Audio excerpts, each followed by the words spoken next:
political campaigning, everybody started to raise dialogue, why are you going to spend that? But it's cost that. And we have to get the law as it is, which is maybe the way of move. Because, and I said, well, if you're going to keep the if you're going to keep the real political culture alive and well in any society, and I said, well, I'm going for my political.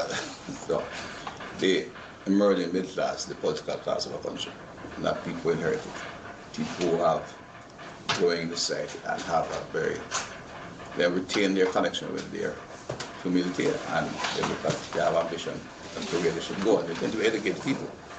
If we don't allow for a level of public financing that more openly than we have now, you'll never be able to recruit those people. You ask a young lawyer who succeeded is maybe 10 years practice, they have good income, tend to come into the house for a salary which is maybe earn on one contract.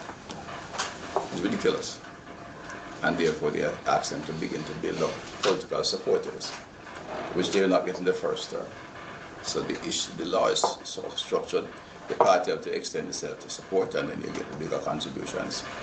And you find there are individuals who contribute to both parties, if they're big enough. Others feel they're in a sensitive post, they don't want to announce their country parties.